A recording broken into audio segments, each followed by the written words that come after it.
നമസ്കാരം. മലയാളി വാർത്ത ആനുകാലികത്തിലേക്ക് സ്വാഗതം. ആനുകാലികം ഇന്ന് ചർച്ച ചെയ്യുന്നത് കണ്ണൂരിൽ നിന്ന് വരുന്ന കൊലപാതകത്തിന്റെ വാർത്തയെക്കുറിച്ചാണ്. കൊലപാതകങ്ങളുടെ വാർത്ത ഇങ്ങനെ നമ്മൾ ചർച്ച ചെയ്ത് വരുമ്പോൾ ഇന്ന് വളരെ നടുക്കുന്ന ഒരു വാർത്ത തന്നെയാണ് അല്ലേ. വെടിവെക്കുകയാണ് ചെയ്തത്. 45 വയസ്സുകാരൻ സുഹൃത്തും കൂടിയായിരുന്ന ഒരു വ്യക്തിയാണ് വീട്ടിൽ കയറി വെടിവെച്ച് കൊലപ്പെടുത്തിയത്. കാരണങ്ങളും എഫ്ഐആറും വരുന്നത് അനുസരിച്ച് നോക്കുകയാണെങ്കിൽ ഈ കൊല്ലപ്പെട്ട ആളുടെ ഭാര്യയുമായി ബന്ധപ്പെട്ട ചില നിർണായക വിവരങ്ങൾ കൂടി പുറത്തു വരുന്നുണ്ടല്ലോ. അതെ, ഈ കണ്ണൂര് കൈതപ്രം എന്ന് പറഞ്ഞ സ്ഥലത്താണ് കഴിഞ്ഞ ദിവസം 6:30 കൂടിയിട്ടാണ് ഈ ഒരു കൊലപാതകം റിപ്പോർട്ട് ചെയ്യുന്നത്. രാധാകൃഷ്ണൻ എന്ന് പറയുന്ന 50 വയസ്സിനോട് അടുത്തിട്ടുള്ള ഒരു വ്യക്തിയാണ് കൊല്ലപ്പെട്ടത്. സന്തോഷ് എന്ന് പറയുന്ന ആളാണ് പ്രതി. ഇത് ഈ ഒരു വീടുമായിട്ട് വളരെ അടുത്ത് നിൽക്കുന്ന ഒരു വ്യക്തി തന്നെയാണ് ഈ ഒരു പ്രതിയായിട്ടുള്ള സന്തോഷ് എന്ന് പറയുന്നത്.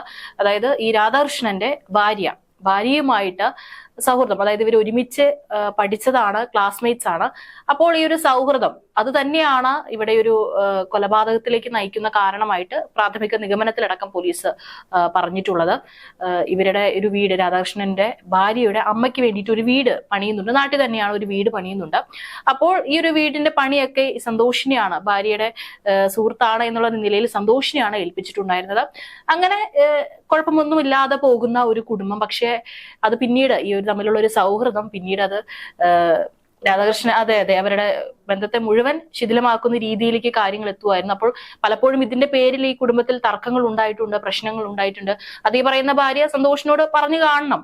അതൊക്കെ തന്നെയാണ് സന്തോഷിനെ ഈ ഒരു കൊല ചെയ്യാൻ വേണ്ടിയിട്ട് പ്രേരിപ്പിച്ചത് എന്നാണ് പറയാൻ സാധിച്ചത്. മാത്രമല്ല ഇവരുടെ ഇടയിൽ ഉണ്ടായിരുന്ന, ഈ ഒരു കുടുംബത്തിലുണ്ടായിരുന്ന സന്തോഷുമായി ബന്ധപ്പെട്ടിട്ടുള്ള പ്രശ്നങ്ങളെ കുറിച്ച് നാട്ടുകാർക്കും ബന്ധുക്കൾക്കും ഒക്കെ കൃത്യമായിട്ട് അറിയായിരുന്നു. കാരണം ഈ രാധാകൃഷ്ണൻ എന്ന് പറയുന്ന വ്യക്തി അവിടെ ഓട്ടോ ഡ്രൈവറാണ്. മാത്രവുമല്ല അദ്ദേഹം അവിടുത്തെ പ്രാദേശിക BJPന്റെ ഒരു നേതാവ് കൂടിയാണ്.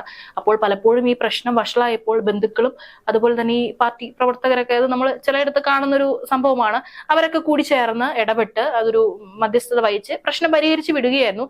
പക്ഷെ പിന്നീടും കുറച്ചു കാലം കുഴപ്പമൊന്നും ഇല്ലാതെ പോയി. പക്ഷെ വീണ്ടും ഈ ഒരു സൗഹൃദം, ഈ സന്തോഷ് എന്ന് പറയുന്ന വ്യക്തി ഭാര്യയുമായിട്ടുള്ള സൗഹൃദം തുടരുകയായിരുന്നു. വീണ്ടും ഇതേ ചൊല്ലി ഈ വീട്ടിൽ തർക്കങ്ങൾ ഉടലെടുക്കുകയായിരുന്നു. കഴിഞ്ഞ ദിവസം 6:30 കൂടിയിട്ടാണ് ഇവരുടെ ഈ വീട് പണി നടക്കുന്ന ഒരു സ്ഥലത്തേക്ക് ഈ രാധാകൃഷ്ണനെ സന്തോഷ് വിളിച്ചു വരുത്തി ഇവർ തമ്മിൽ സംസാരിച്ചു. ലാസ്റ്റ് തർക്കമായപ്പോൾ കയ്യിൽ കരുതിയിരുന്ന തോക്കിന് ലൈസൻസ് ഇല്ല, ഈ കയ്യിൽ കരുതിയിരുന്ന തോക്ക് എടുത്തിട്ട് പോയിന്റ് ബ്ലാങ്കിൽ തന്നെ, അതായത് മുഖാമുഖം ഫേസ് ടു ഫേസ് നിന്നിട്ട് നെഞ്ചിലാണ് വെടിവെച്ചിരിക്കുന്നത്. ഒറ്റൊരു വെടി. അതോടുകൂടി തന്നെ രാധാകൃഷ്ണൻ കൊല്ലപ്പെടുകയായിരുന്നു. ആ ഒരു സൗണ്ട് കേട്ടിട്ടാണ് ആൾക്കാരൊക്കെ ഓടിയെത്തുന്നത്. അപ്പോഴാണ് വെടിയേറ്റ് കിടക്കുന്ന രാധാകൃഷ്ണനെ കണ്ടത്. അപ്പോഴേക്കും ആള് മരിച്ചിട്ടുണ്ടായിരുന്നു.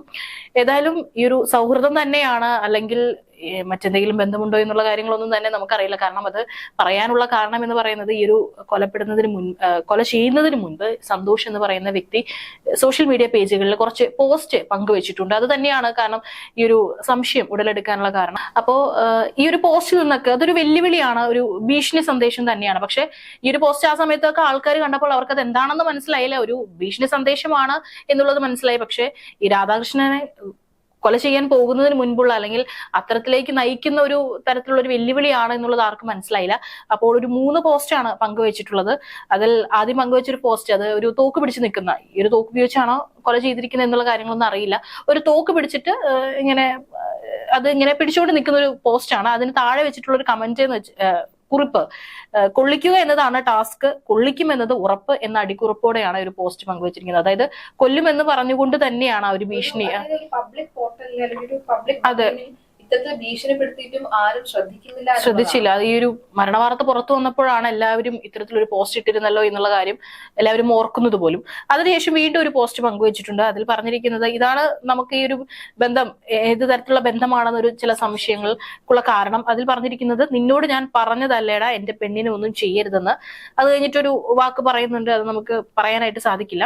അതിനുശേഷം, എന്റെ ജീവൻ പോയാൽ ഞാൻ സഹിക്കും, പക്ഷെ എന്റെ പെണ്ണ് നിനക്ക് മാപ്പില്ല. അത് രാധാകൃഷ്ണന്റെ ഭാര്യയാണ് എന്റെ പെണ്ണ്, അല്ലെങ്കിൽ അവളെ ശല്യം ചെയ്യരുതെന്ന്, അല്ലെങ്കിൽ അവളെ ഒന്നും ചെയ്യരുതെന്ന് ഞാൻ പറഞ്ഞിട്ടുള്ളതല്ലേ എന്ന് പറഞ്ഞുകൊണ്ട് ഈ ഒരു പോസ്റ്റ് പങ്കുവെക്കുന്നത്. അത് കഴിഞ്ഞിട്ട് വീണ്ടും ഒരു പോസ്റ്റ് ഉണ്ട്, അത് അല്പം വലിയ പോസ്റ്റാണ്. അതിൽ പറഞ്ഞിട്ടുള്ള കാര്യം, ചില തീരുമാനം ചിലപ്പോൾ മനസ്സിൽ ഉറപ്പിച്ചിട്ടായിരിക്കാം, നമ്മളത് മനസ്സിലാക്കാൻ വൈകിപ്പോകും, അവസാന ഘട്ടത്തിൽ പോലും മനസ്സിലാകാതെ വന്നാൽ കൈവിട്ടു പോകും. നമ്മുടെ നില നമ്മൾ തന്നെ മനസ്സിലാക്കണം. അത് മനസ്സിലാക്കാതെ വന്നാൽ ചിലപ്പോൾ നമുക്ക് നമ്മളെ തന്നെ നഷ്ടമാകും. ആരെയും ഒറ്റപ്പെടുത്താതിരിക്കുക, കൂടെ നിർത്തുക, പറ്റുന്നിടത്തോളം ചുരുങ്ങിയ ജീവിതത്തിൽ ആർക്കും ശല്യമാകാതെ ഇരിക്കുക. നമ്മുടെ സാന്നിധ്യം ശല്യമാകുന്നവർക്ക് മുന്നിൽ അവർ നമ്മളെ ഒരിക്കലും കാണരുത്, അല്ലെങ്കിൽ അത്തരത്തിൽ അവർ നമ്മളെ കാണുന്ന രീതിയിൽ നമ്മൾ നിൽക്കരുത് എന്നായിരുന്നു പോസ്റ്റ്. അതായത് കൃത്യമായിട്ട് തന്നെ കൊല ചെയ്യാൻ പോവുകയാണ്, അതൊരു പദ്ധതി കൂടിയാണ്. പോലീസ് പറയുന്നുണ്ട് ഇതിനു മുൻപും കൊല ചെയ്യാൻ വേണ്ടിയിട്ട് പ്രതി ആസൂത്രണം ചെയ്തിരുന്നു എന്നാണ് പറയുന്നത്. അപ്പോൾ ഇതൊക്കെ തന്നെയാണ് കൂടുതൽ ദുരൂഹത ഉണർത്തുന്നത്. കാരണം വെറുതെ ഒരു രണ്ടുപേർക്കൂടെ ഇടയിലുണ്ടായ ചുമ്മാ ഒരു തർക്കം മാത്രമല്ല, ഇതിൽ ഭാര്യയ്ക്കും കൃത്യമായിട്ടുള്ള പങ്കുണ്ട്, അല്ലെങ്കിൽ ഭാര്യയുടെ പേര് പറഞ്ഞിട്ടാണ് ഇപ്പോൾ ഈ ഒരു പ്രശ്നം ഉടലെടുത്തതും ഇതൊരു കൊലയിലേക്ക് നയിക്കുന്ന കാരണമായിരിക്കും. ഇതിനു മുൻപ് ഈ അദ്ദേഹം മരണപ്പെട്ട രാധാകൃഷ്ണൻ BJP പ്രവർത്തകനാണ്, BJP പ്രവർത്തകനാണ്. കണ്ണൂർ കൈതപ്പറമ്പ് ഒരു BJP പ്രവർത്തകൻ കൂടിയായിരുന്നു. അപ്പോൾ ഈ ഒരു ഘട്ടത്തിൽ ഇവരുമായി ബന്ധപ്പെട്ട തന്റെ ഭാര്യയെ ശല്യം ചെയ്യുന്നതും ഇയാളുടെ സൗഹൃദവും സഹിക്ക വയ്യാതെ ഇവർ തമ്മിൽ പിരിയുകയും ഒക്കെ ചെയ്തിരുന്നു. അപ്പോൾ ഈ BJP പ്രവർത്തകരൊക്കെ തന്നെ നേതൃത്വം ഒക്കെ തന്നെ ചേർന്ന് അവരുടെ പ്രശ്നങ്ങൾ പരിഹരിക്കുവാനും വീണ്ടും ഒത്തുതീർപ്പിലേക്ക് എത്തിക്കാനും നിരവധി തവണ ശ്രമിച്ചിരുന്നു എന്നൊരു വാർത്ത കൂടി വരുന്നുണ്ട്. എന്തായാലും പോയിന്റ് ബ്ലാങ്കിൽ നിന്നുകൊണ്ട്, അതായത് ഈ വീട് പണി നൽകിയത് ഒരുപക്ഷെ ഈ ഭാര്യയുടെ കൂടി സമ്മർദ്ദത്തിന്റെ തുടർന്നാണെന്നുള്ള വാർത്ത കൂടി വരുന്നുണ്ട്. അവിവാഹിതനാണ് ഈ സന്തോഷ് എന്ന് പറയുന്നത്. ഇവർക്ക് 2 മക്കളുണ്ട്. അതെ, സന്തോഷിന്റെ ഫേസ്ബുക്ക് പോസ്റ്റ് ഒക്കെ തന്നെ നോക്കിക്കഴിഞ്ഞാൽ നന്നായി എഴുതുന്നയാളാണ്. കാരണം സ്നേഹത്തെക്കുറിച്ചും അതുപോലെ തന്നെ ഈ വിരഹത്തെക്കുറിച്ചും ഒറ്റപ്പെടലിനെ കുറിച്ചും ഒക്കെ തന്നെ നന്നായി എഴുതിയിട്ടുണ്ട് പോസ്റ്റിൽ ഫുള്ള. അപ്പോൾ അങ്ങനെ ഒരു നേരത്തെ നമ്മൾക്ക് അത് ഉറപ്പില്ല, ഇവർ തമ്മിൽ ഒരുമിച്ച് പഠിച്ചവരാണെന്ന് പറയുന്നുണ്ട്. അങ്ങനെ പഠിച്ചവർ പിന്നീട് ഒരു കൂട്ടായ്മയിൽ വാട്സപ്പ് ഗ്രൂപ്പിൽ കോളേജിൽ വീണ്ടും ഒരു മീറ്റപ്പ് നടത്തിയപ്പോൾ കണ്ടുമുട്ടുകയും വീണ്ടും വാട്സപ്പ് കൂട്ടായ്മയിലൂടെ കൂട്ടാവുകയും അത് ഭർത്താവിനെ പരിചയപ്പെടുത്തുകയും പിന്നീട് ഭർത്താവ് അറിയാതെ ഇവർ തമ്മിൽ സ്നേഹിക്കുകയും ഒക്കെ ചെയ്തതാണല്ലോ പ്രശ്നത്തിന് തുടക്കമായി മാറിയിരിക്കുന്നത്. അങ്ങനെ കഴിഞ്ഞ ദിവസമാണ് ഇത്തരത്തിലൊരു കൊലപാതകം, അല്ലെ, ആദ്യം ഒരു 6:15 കൂടിയാണ് ഈ വാർത്ത പുറത്തു വരുന്നത്. തളിപ്പറമ്പിൽ കൈതപ്പുറത്ത് വീട്ടിൽ കയറി 48 വയസ്സുകാരനെ കൊന്നു എന്നുള്ളൊരു വാർത്ത വരുമ്പോൾ സത്യത്തിൽ നെറ്ററോട് കൂടി അല്ലാതെ കേൾക്കാൻ സാധിക്കില്ല. എവിടെ നീ തോക്ക് കിട്ടി എന്നുള്ള ചോദ്യം വരുന്നുണ്ട്. കാരണം ഈ ഒരു പ്രദേശത്ത് ഒരു കർഷക സേന എന്ന് പറഞ്ഞിട്ട് ഇവര് ഇവിടെ ഒരു സേന അവരിങ്ങനെ രൂപീകരിച്ചിട്ടുണ്ട്. അതായത് ഈ മലയോര മേഖലയിലൊക്കെ ഈ പന്നികള് മൃഗങ്ങളുടെ ശല്യം ഉണ്ടാവും. അപ്പൊ അവയെ വകവരുത്താനായിട്ടാണ് ഇത്തരത്തിലൊരു കർഷക സേന എന്ന് പറഞ്ഞിട്ട് അവിടെ ഒരു ഗ്രൂപ്പ് അവർ രൂപീകരിച്ചിട്ടുള്ളത്. അപ്പോൾ ഇനി അതിന്റെ വല്ല ഭാഗമായിട്ട് ഈ ഇത്തരത്തിലൊരു തോക്ക് സ്വന്തമാക്കിയതാണോ എന്നുള്ള കാര്യമൊക്കെ സംശയമുണ്ട്. കാരണം അതെ ആ നാട്ടിലുള്ള ലൈസൻസ് ഉള്ളവരും ഉണ്ട്, ഇല്ലാത്തവരും ഉണ്ടെന്നാണ് ഇപ്പൊ പോലീസ് പറയുന്നത്. തോക്ക് കൈവശം വെച്ചിട്ടുള്ളവരുണ്ടെന്നാണ്. അതുകൊണ്ട് ഇതെന്തായാലും കൃത്യമായിട്ട് ഇനി അന്വേഷിക്കേണ്ടി വരും. ഇനിയിപ്പോ ഒരുപക്ഷെ ഇനി ആ നാട്ടിൽ ആരുടെയൊക്കെ കയ്യില് തോക്കുണ്ട് എന്നുള്ള കാരണം, കാരണം ഇപ്പൊ ഒരു ക്രൈമാണ് നടന്നിരിക്കുന്നതും നാട്ടിൻ പുറത്ത് വളരെ സാധാരണക്കാരായിട്ട് ജീവിക്കുന്നത്. ഇപ്പൊ ഈ രാധാകൃഷ്ണന്റെ തന്നെ ആളുകൾ പറയുന്നത് വളരെ സൗമ്യ സ്വഭാവക്കാരനായിട്ട് അധികം കുഴപ്പത്തിലേക്കൊന്നും പോകാത്ത വളരെ നല്ലൊരു സ്വഭാവമുള്ള ഒരു മനുഷ്യനാണ് എന്നാണ് പറയുന്നത്. പക്ഷെ ഈ സന്തോഷിന്റെ കൂടുതൽ കാര്യങ്ങളൊന്നും പുറത്തു വരുന്നില്ല, എങ്ങനത്തെയുള്ള ഒരു വ്യക്തിയാണ് എന്നുള്ളതൊന്നും അറിയില്ല. ഏതായാലും ദാരുണമെന്ന് മാത്രമേ നമുക്ക് പറയാനായിട്ട് സാധിക്കുള്ളൂ. അതായത് ഒരു കുടുംബത്തിലേക്ക് ഒരു കുടുംബം നശിക്കാനായിട്ട് പെട്ടെന്ന് ഒരാൾ വരുന്നു. അതായത് നമ്മൾ നിരവധി കാര്യങ്ങൾ കേട്ടിട്ടുണ്ടല്ലേ. അതായത് ഈ കല്യാണത്തിന് ശേഷം കുട്ടികളും പിള്ളേരും ഒക്കെ തന്നെ മുതിർന്നതിന് ശേഷം ഭാര്യ മറ്റൊരു വിവാഹത്തിലേക്ക് കുറിച്ച് ആലോചിക്കുന്നു, മറ്റൊരു ബന്ധത്തെ കുറിച്ച് ആലോചിക്കുന്നു. അങ്ങനെ ഉണ്ടാകുന്ന അതിന് പിന്നാലെ തന്നെ നിരവധി ആളുകൾ അവരുടെ കുടുംബം വഴിയാധാരമാകുന്നു. ഇപ്പോൾ തന്നെ ഈ കുടുംബത്തിലേക്ക് നോക്കിക്കഴിഞ്ഞാൽ ആ ഭാര്യ അനുഭവിക്കുന്ന ചീത്തപ്പേര്, ഇങ്ങനെ ഒരാൾ സമൂഹത്തിൽ ഒരു പോസ്റ്റ് ഇടുന്നു. അപ്പോൾ പിന്നീട് ഒരുപക്ഷെ ഭാര്യയ്ക്ക് അറിയണം എന്നുണ്ടായിരിക്കില്ല, ഭാര്യ ഒരുപക്ഷെ താല്പര്യം ഉണ്ടായിരുന്നില്ല. അല്ലാതെ തന്നെ അതിപ്പോ നമ്മളറിയാതെ തന്നെ അല്ലെങ്കിൽ അവരറിയാതെ തന്നെ അവരെ എന്റെ പെണ്ണാണ് എന്ന് അയാൾ മനസ്സിൽ കൊണ്ട് നടക്കുകയും ഒക്കെ ചെയ്ത് അങ്ങനത്തെ പ്രശ്നങ്ങളാണോ എന്നറിയില്ല. പക്ഷെ എന്ത് വന്നാലും ശരി ആ കുടുംബത്തിൽ ആ കുട്ടികൾക്ക് ഉണ്ടാകുന്ന ചീത്തപ്പേര്, ആ കുട്ടികൾ അമ്മയെക്കുറിച്ച് ചിന്തിക്കുന്നത് എന്താണ്, അങ്ങനെ മൊത്തത്തിലൊരു ആ മനുഷ്യൻ, അതായത് സാധാരണക്കാരനായ ഒരു മനുഷ്യൻ, ഒരു കുടുംബം തന്റെ കുടുംബമാണ് വലുതെന്നൊക്കെ ചിന്തിക്കുന്ന ഒരു മനുഷ്യൻ ആളെ നഷ്ടപ്പെട്ടിരിക്കുന്നു. ഇങ്ങനെ നമുക്കൊരു പരിധി വെക്കേണ്ട ഏതൊരു സൗഹൃദത്തിനും ഒരു ദാമ്പത്യ ജീവിതത്തിൽ ഒരു പരിധി വെക്കേണ്ട ഒരു സമയം അതിക്രമിച്ചിരിക്കുന്നു എന്ന് തന്നെയാണ് പല തരത്തിലുള്ള വാർത്തകൾ കേൾക്കുമ്പോൾ മനസ്സിലാക്കുന്നത്. നമ്മൾ എത്രയോ കണ്ടിട്ട് കുട്ടികളെ ഭർത്താവിനെ ഉപേക്ഷിച്ച് ആൺസുഹൃത്തിനൊപ്പം ഒളിച്ചോടി പോയി എന്നൊക്കെ പറഞ്ഞിട്ട് എത്രയോ വാർത്തകളാണ് നമ്മൾ കാണുന്നത് കേൾക്കുന്നത്. പറഞ്ഞപ്പോഴാണ് കഴിഞ്ഞ ദിവസം കൊച്ചിയിലെ ഒരു വാർത്ത ഉണ്ടായിരുന്നു. അമ്മയുടെ ആൺസുഹൃത്ത്, അതായത് അവരുടെ അച്ഛൻ മരിച്ചു, അമ്മയുടെ ആൺസുഹൃത്ത് അവരുടെ 2 പെൺമക്കളെ 10-12 വയസ്സ് മാത്രമുള്ള 2 പെൺമക്കളെ 2 വർഷത്തോളമാണ് പീഡനത്തിന് ഇരയാക്കിയത് എന്നുള്ളത് വളരെ ഞെട്ടിക്കുന്നതാണ്. കാരണം ഈ അമ്മയുടെ ഒത്താശയോട് കൂടിയിട്ടാണ് ഈ പറയുന്ന പ്രതി, ധനീഷ് എന്നാണ് പ്രതിയുടെ പേര്, ഈ കുട്ടികളെ പീഡനത്തിന് ഇരയാക്കിക്കൊണ്ടിരിക്കുന്നത്. ഇവരുടെ അച്ഛൻ രോഗം ബാധിച്ചാണ് മരിച്ചത്. അപ്പോൾ അവരെ ആ സമയത്ത് ആശുപത്രിയിലൊക്കെ കൊണ്ടുപോകാനാണ് ഈ ഒരു ഡ്രൈവറാണ് ഇയാളുടെ വണ്ടി വിളിക്കുകയായിരുന്നു. പിന്നീട് ഈ ഒരു അമ്മ ഇവരായിട്ട് സൗഹൃദത്തിൽ, ഇവരൊക്കെ അമ്മ എന്നുള്ള പേര് പറഞ്ഞ് വിളിക്കാൻ പോലും പറ്റില്ല. കാരണം എന്നിട്ട് ഈ ഒരു സ്ത്രീ ഈ പറയുന്ന ഡ്രൈവറായിട്ട് ബന്ധത്തിലാവുകയായിരുന്നു. പിന്നീട് ഭർത്താവ് മരിച്ച ശേഷമാണ് ഇയാൾ പിന്നെ വീട്ടിലോട്ട് വന്നു തുടങ്ങിയത്. അപ്പോൾ ഈ കുട്ടികളൊക്കെ നമുക്ക് സംശയിക്കേണ്ടിരിക്കുന്നത് ഭർത്താവിന്റെ ഒരു മരണമാണോ അതെ അതെ അതെ സംശയിക്കേണ്ടിരിക്കുകയാണ്. ഇവിടെ എന്നിട്ട് ആ കുട്ടി നാട്ടുകാരൊക്കെ വിചാരിച്ചത് ഒരു രണ്ടാം അച്ഛന്റെ സ്ഥാനം അങ്ങനെ തന്നെയായിരിക്കാം. 2 വർഷത്തോളം ഇയാൾ ആഴ്ചയിൽ ശനിയും ഞായർ ദിവസങ്ങളിൽ വരും, അത് കഴിഞ്ഞ് തിരിച്ചു പോകും, പിന്നെ വീണ്ടും വരും. അപ്പൊ നാട്ടുകാരും അതുപോലെ തന്നെ എല്ലാവരും പുറമെ നിന്ന് നോക്കി കാണുന്നവർ വിചാരിച്ചത് അയ്യോ ഒരു കുടുംബത്തിന് അയാൾ ഒരു തണലായിട്ട് നിൽക്കുന്നുണ്ടെന്ന്. പക്ഷെ ആ വീടിനുള്ളിൽ നടക്കുന്നതായിരുന്നു ഏറെ ഞെട്ടിപ്പിച്ചത്. കാരണം ഇതിപ്പോ പുറത്തു വരാൻ കാരണം ഈ ഒരു കുട്ടിയുടെ മൂത്ത കുട്ടിയുടെ ഇവരെ 2 വർഷമായിട്ട് പീഡിപ്പിച്ചുകൊണ്ടിരിക്കുകയായിരുന്നു എന്ന് പറയുന്നു. ഈ ഒരു മൂത്ത കുട്ടി 12 വയസ്സാണ് പ്രായം. ആ കുട്ടിയുടെ കുറച്ച് സുഹൃത്തുക്കള് ഇയാള് ഫോട്ടോ കാണുകയാണ് ആ കുട്ടിയുടെ. അപ്പോൾ ഇയാൾക്ക് അവരെയും വേണം, ആ പെൺകുട്ടികളെ കൂടി വേണം. അപ്പോൾ ഈ ഒരു മൂത്ത കുട്ടീനെ ഇയാൾ ഇങ്ങനെ പ്രഷർ കൊടുക്കുകയാണ്, നിന്റെ കൂട്ടുകാരികളെ ഇങ്ങോട്ട് വിളിച്ചുകൊണ്ട് വാ എന്ന് പറഞ്ഞിട്ട്. കുട്ടി ഗതി കെട്ടിട്ട് ഈ കുട്ടി എന്ത് ചെയ്യുന്നു, ഒരു ലെറ്റർ എഴുതുന്നു. എന്റെ അച്ഛന് നിന്നെ കാണണമെന്ന് പറയുന്നുണ്ട്, അതുകൊണ്ട് നീ വീട്ടിലേക്ക് വരുമോ എന്ന് പറഞ്ഞിട്ട് ഒരു ലെറ്റർ എഴുതിയിട്ട് ആ കുട്ടിയുടെ കൂട്ടുകാരിക്ക് കൊടുക്കുകയാണ് ക്ലാസ്സിലുള്ളത്. ആ കൊടുത്ത ഒരു കുട്ടി, അതേ ക്ലാസ്സിൽ പഠിക്കുന്ന കുട്ടിയുടെ അമ്മ ഒരു അധ്യാപികയാണ്. അപ്പൊ അവരെ ഒരു പക്ഷേ ഇങ്ങനെ പരിശോധിക്കുന്നതിനിടയിലാണ് ഈ ഒരു ലെറ്റർ കാണുന്നത്. സംശയം തോന്നിയിട്ട് സ്കൂളിലും അതുപോലെ തന്നെ പിന്നീട് പോലീസിലും അറിയിക്കുന്നത്. പിന്നീട് അധികൃതരെത്തി, ഈ ചൈൽഡ് ലൈൻ പ്രവർത്തകരൊക്കെ എത്തി ചോദ്യം കുട്ടികളോട് സംസാരിച്ചപ്പോഴാണ് കുട്ടികൾ പറയുന്നത് ഇത്തരത്തിൽ അച്ഛൻ പറഞ്ഞിട്ടാണ് ഇങ്ങനെ എഴുതുന്നത്, ആ കൂട്ടുകാരെ കൂടെ വീട്ടിലോട്ട് കൊണ്ടുവരാൻ അച്ഛൻ പറഞ്ഞു, 2 വർഷമായിട്ട് അവരനുഭവിക്കുന്ന കാര്യങ്ങളൊക്കെ. ഇതൊക്കെ എന്തുവാണല്ലേ. ഒരുപക്ഷെ ഇപ്പൊ ആ കുട്ടി ഇയാള് തന്നെയാണ് ഇപ്പൊ ഇയാൾക്കുള്ള ഒരു കെണി ഒരുക്കിയത്. കാരണം ഇപ്പൊ ഒരു ലെറ്റർ എഴുതാൻ പറഞ്ഞില്ലായിരുന്നെങ്കിൽ ഒരുപക്ഷെ ആ കുട്ടികൾ വീണ്ടും നിരന്തരമായിട്ട് ഇത്തരത്തിൽ പീഡനം ഏറ്റുവാങ്ങേണ്ടി വന്നിരുന്നു. കാരണം ആരോടാണ് പോയി പറയുക? ആകെയുള്ള ആശ്രയം എന്ന് പറയുന്നത് അമ്മയാണ്. പക്ഷെ അമ്മയുടെ കൺമുൻപിൽ തന്നെയാണ് ഇതൊക്കെ നടക്കുന്നത്. പക്ഷെ ആ കുട്ടികൾക്ക് അത് അറിയണം, സഹപാഠികളോടോ അല്ലെങ്കിൽ ടീച്ചറോടോ പോലും പറയാൻ പറ്റിയില്ലല്ലോ. നമുക്കൊന്നും പറയാൻ പറ്റില്ല. നമ്മളിങ്ങനെ വിചാരിക്കും അയ്യോ അവർക്കത് പറഞ്ഞാൽ മതിയായിരുന്നില്ലേന്ന്. പക്ഷെ വെറും 10-12 വയസ്സ് മാത്രമാണ് പ്രായം. ആ കുട്ടികൾ എത്രത്തോളം ചിന്തിക്കും എന്നുള്ള കാര്യമൊക്കെ നമുക്കറിയാം. മാത്രമല്ല ഭീഷണിപ്പെടുത്തിയിട്ടുണ്ടായിരുന്നു എന്ന് പറയുന്നത്. അതുകൊണ്ടൊക്കെ ഭയന്നു ഒരുപക്ഷെ വീട്ടിലോട്ട് വരുമ്പോ. അതെ അതെ. അപ്പോൾ ആ കുട്ടികൾക്ക് ഒരു ഇതുണ്ടാവും, ഇങ്ങനെയൊക്കെ നിന്ന് കൊടുത്തില്ലെങ്കിൽ ഇവർ നമ്മളെ കൊല്ലുമോ എന്നുള്ള ഒരു ഭയം ആ 2 സഹോദരിമാർക്കുണ്ടായിരുന്നു. ഏതായാലും ഈ നമ്മൾ പറഞ്ഞ പോലെ അമ്മയുടെ ഒരു സുഹൃത്ത് മൂന്നാമതൊരാൾ കൂടെ ഈ ഒരു വീട്ടിലേക്ക് വന്നതോട് കൂടിയിട്ടാണ് ഇപ്പൊ ഇത്തരത്തിലൊരു പീഡന വാർത്ത കൂടി പുറത്തു വരുന്നത്. ഇപ്പോൾ ഇവിടെയും ഇത് തന്നെ സംഭവിച്ചിരുന്നത്. വളരെ കുഴപ്പമില്ലാതെ പോകുന്ന ഒരു കുടുംബം, 2 മക്കളുണ്ടെന്ന് പറയുന്നു.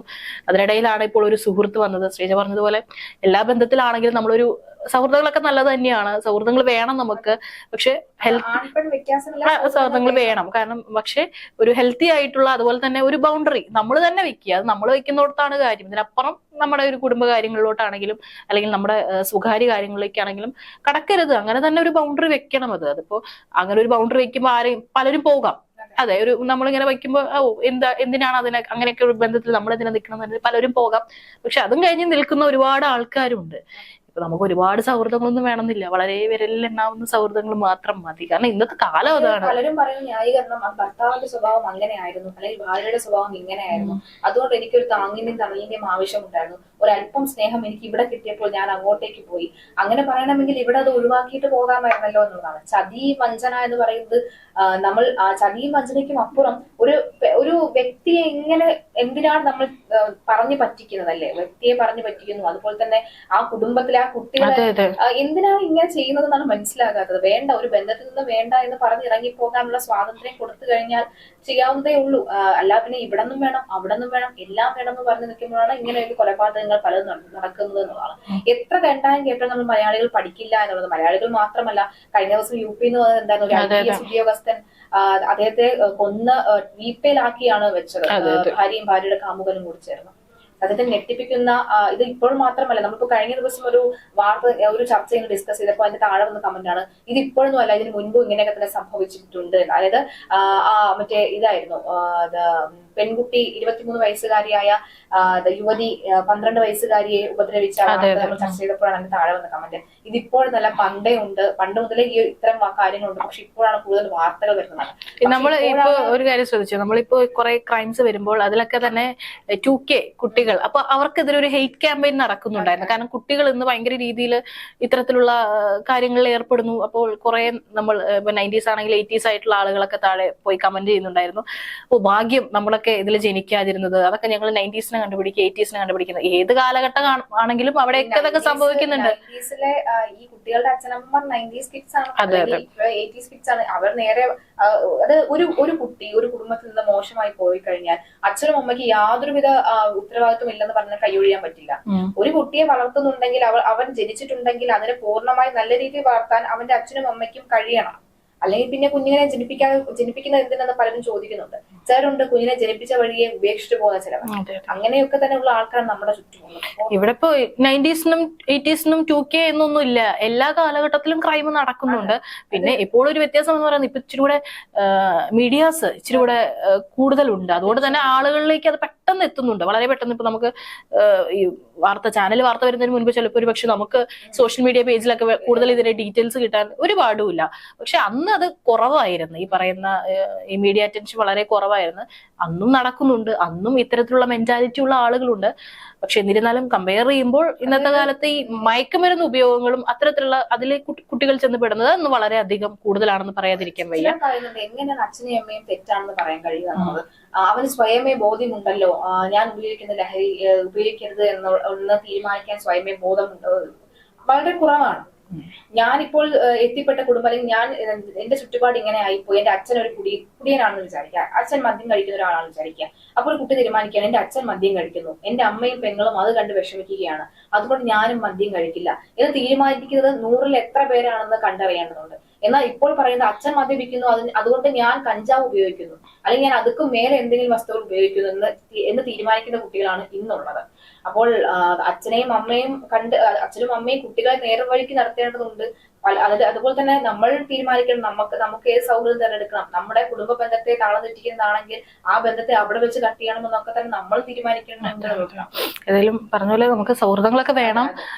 ഈ പറഞ്ഞ പോലെ എല്ലാ ബന്ധങ്ങളും നമുക്ക് വേണം. അപ്പൊ നമ്മൾ പറയല്ലോ, നമ്മുടെ ഈ പേഴ്സണൽ നമ്മുടെ പ്രണയ ജീവിതമാണെങ്കിലും അതുപോലെ തന്നെ സൗഹൃദങ്ങളാണെങ്കിലും നമ്മുടെ ജോലിയാണെങ്കിലും നമ്മുടെ ഫാമിലിയൊക്കെ ആണെങ്കിലും നമ്മൾ ഒരുപോലെ തന്നെ കൊണ്ടുപോകണം. പക്ഷെ ഇതിലിടയിലൊക്കെ ഈ പറയുന്ന രണ്ടാമത്തെ ഒരാൾ അല്ലെങ്കിൽ മൂന്നാമത്തെ ഒരാൾ വരുമ്പോൾ മൂന്നാമത്തെ ആൾക്കാർ തന്നെയാണ് പല ഡിവോഴ്സിന്റെയും കാരണക്കാരെന്നുള്ളതാണ്. അതെ അതെ. അപ്പോൾ അതിലൊക്കെ നമ്മൾ തന്നെയാണ് ഒരു അതിർവരമ്പ് നിശ്ചയിക്കുന്നത്. നമ്മൾ എന്താണോ തീരുമാനിക്കുന്നത് അവിടെയാണ് കാര്യങ്ങൾ. ഏതായാലും കുഴപ്പമില്ലാതെ വളരെ സന്തോഷത്തോടു കൂടി പോയിക്കൊണ്ടിരുന്ന ഒരു ഫാമിലി ആയിരുന്നു. അതിനിടയിലാണ് ഇത്തരത്തിലൊരു പ്രശ്നം വന്നത്.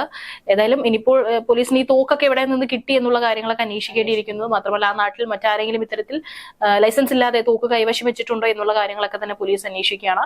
ഇനി മറ്റുള്ള ആളുകളുടെ മൊഴി കൂടെ ദൃക്സാക്ഷികളുടെ അതുപോലെ തന്നെ ഒരുപക്ഷെ ഏറ്റവും അടുത്ത് നിൽക്കുന്ന നാട്ടുകാരുടെയും ഒക്കെ മൊഴി രേഖപ്പെടുത്തിയാൽ മാത്രമാണ് മറ്റെന്തെങ്കിലും കാരണങ്ങൾ കൂടി ഒരു കേസിൽ ഉൾപ്പെട്ടിട്ടുണ്ടോ എന്നുള്ള കാര്യങ്ങൾ അറിയുള്ളൂ. എന്തായാലും അതൊക്കെ എന്തായിരിക്കും എന്നുള്ള പുതിയ അപ്ഡേഷൻ വരുന്നത് എന്തായിരിക്കും എന്നുള്ളത് നമുക്ക് നോക്കിക്കാണാം.